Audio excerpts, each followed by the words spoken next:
দীর্ঘ 9 মাস পর পৃথিবীতে ফিরছেন সুনিতা উইলিয়ামস এবং বুচ উইলমোর। নাসার মহাকাশচারী সুনিতা উইলিয়ামস এবং বুচ উইলমোর দীর্ঘ 9 মাস মহাকাশে কাটানোর পর অবশেষে পৃথিবীতে ফিরছেন।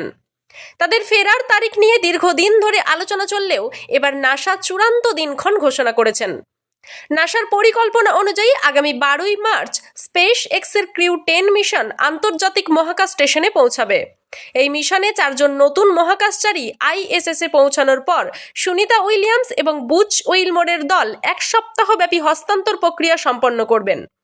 সবকিছু ঠিকঠাক থাকলে 19শে মার্চ তারা পৃথিবীতে ফিরে আসবেন। ভাবছেন পৃথিবীতে ফিরতে তাদের কেন এত দেরি হলো?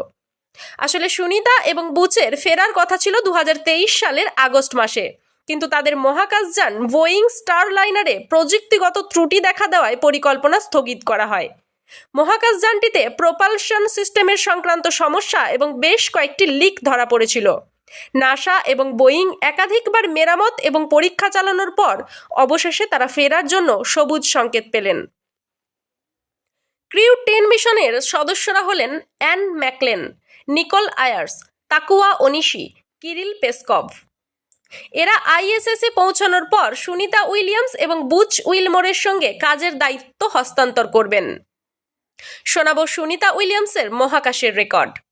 ভারতীয় বংশোদ্ভূত আমেরিকান মহাকাশচারী সুনিতা উইলিয়ামসের আগেও মহাকাশে দীর্ঘ সময় কাটিয়েছেন। তিনি মহাকাশে হাঁটার জন্য বিশ্বব্যাপী খ্যাতি অর্জন করেছেন। তার মোট মহাকাশে থাকার সময় 322 দিন। এবার এই মিশন শেষে তার রেকর্ড আরও দীর্ঘ হবে।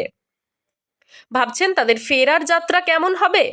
ক্রিউ 10 আসার পর সুনিতা ও বুচ তাদের বোয়িং স্টারলাইনার ক্যাপসুলে চড়ে পৃথিবীর পথে রওনা দেবেন। মহাকাশযানটি প্রায় 7 ঘন্টার যাত্রার পর পৃথিবীর বায়ুমণ্ডলে প্রবেশ করবে এবং যুক্তরাষ্ট্রের নির্ধারিত স্থানে অবতরণ করবে। উৎসাহিত মহাকাশ গবেষণা ক্ষেত্রও। এতদিন ধরে তাদের মহাকাশে থাকার কারণে ক্রিউ 10 মিশন এবং তাদের ফেরার বিষয়টি বিজ্ঞানীদের জন্য অত্যন্ত গুরুত্বপূর্ণ।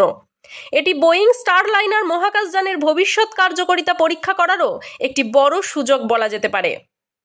সবকিছু পরিকল্পনা মতো হলে 19শে মার্চ এক ঐতিহাসিক মুহূর্তের সাক্ষী হবে গোটা বিশ্ব।